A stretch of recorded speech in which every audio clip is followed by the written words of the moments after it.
Selamat datang di channel Rudi Konsultan, channel yang membahas tentang informasi perpajakan dan tutorial tentang aplikasi perpajakan.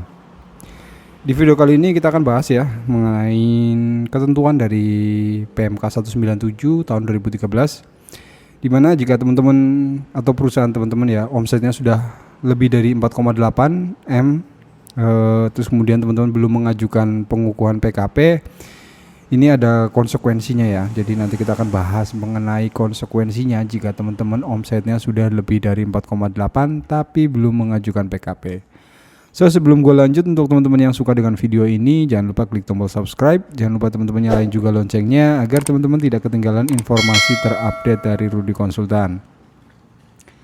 Dan jika teman-teman juga butuh jasa konsultan pajak ya, atau butuh bimbingan pajak, teman-teman juga bisa hubungi nomor WhatsApp kami yang tertera di profil channel kami. Nah, ini adalah omset ya, ketika teman-teman punya perusahaan atau teman-teman orang pribadi terus kemudian punya usaha, omsetnya sudah lebih dari 4,8 M per tahun ya. Terus kemudian teman-teman belum mengajukan pengukuhan PKP, ini adalah konsekuensi menurut DTC ya, di dtcnews.co.id ya. Yang ini kurang lebih ya dari ketentuan dari kantor pajak lah ya.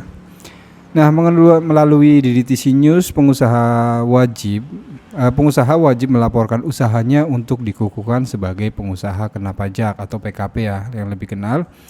Apabila sampai dengan 1 bulan dalam tahun buku jumlah peredaran bruto dan atau penerimaan brutonya lebih dari 4,8 M. Mengacu pada PMK 197 tahun 2013, kewajiban melaporkan usaha untuk dikukuhkan sebagai PKP dilakukan paling lama akhir bulan berikutnya setelah jumlah saat jumlah melebihi 4,8 M.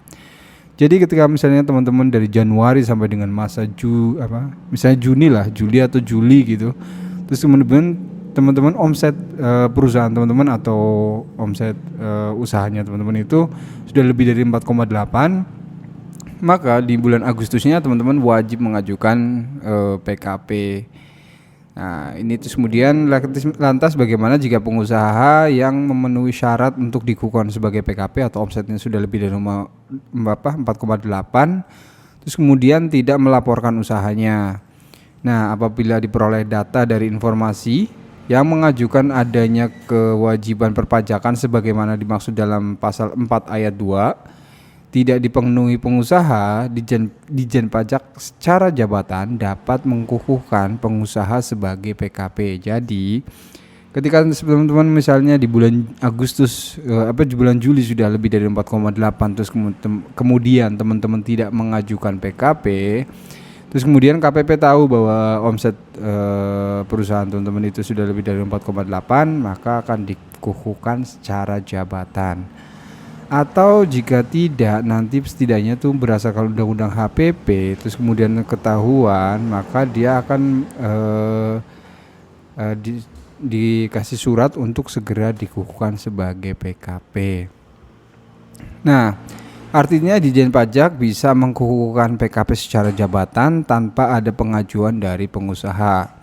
Namun ada konsekuensi lain yang bisa dialami pengusaha ketika tidak mengajukan pengukuhan PKP. Dijen Pajak bisa menerbitkan surat ketetapan pajak atau SKP dan atau surat tagihan pajak atau STP untuk masa pajak sebelum pengusaha tersebut dikukuhkan sebagai PKP. Nah, STP dan atau SKP tersebut terhitung sejak saat jumlah peredaran bruto atau penerimaan brutonya lebih dari 4,8. Nah, itu sama kayak yang tadi gue jelasin di awal. Jadi ketika teman-teman misalnya dalam masa Januari sampai dengan masa Juli sudah lebih dari 4,8, nah, itu kurang lebih kayak gitu ya. Jadi akan dikenakan karena sudah misalnya 4,8 sampai dengan bulan Juli, maka teman-teman akan dikenakan di bulan Agustus untuk segera mengajukan PKP, dan di bulan Agustus juga nanti berdasar perhitungan PPN-nya. Perlu dicatat juga bahwa Dijen Pajak DJP apabila pengusaha tidak mengajukan permohonan pengukuhan PKP, maka tidak akan secara otomatis pengusaha dikukuhkan sebagai PKP pada awal tahun berikutnya. Terus kemudian sehingga silahkan ya tetap mengajukan pengajuan PKP jika teman-teman punya bekerja atau punya usaha yang sudah lebih dari 4,8, baiknya ketika sudah lebih dari 4,8 segera mengajukan agar jangan sampai dapat surat dari KPP atau mungkin dapat PKP secara jabatan.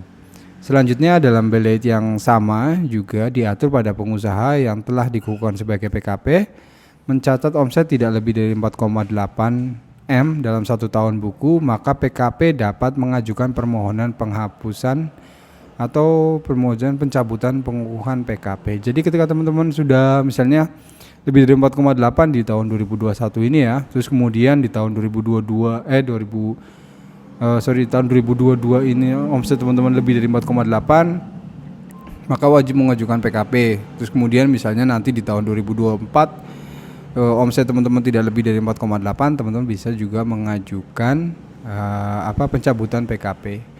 Itu dia ya tentang bagaimana jika teman-teman punya usaha ataupun kantor teman-teman sudah lebih omsetnya sudah lebih dari 4,8 terus kemudian belum mengajukan PKP, maka konsekuensinya seperti itu. So sebelum gua closing, untuk teman-teman yang suka dengan video ini jangan lupa klik jempol ke atas. Dan jika teman-teman belum klik tombol subscribe, silahkan klik tombol subscribe di bawah ini, bantu channel Rudy Konsultan agar semakin eksis lagi.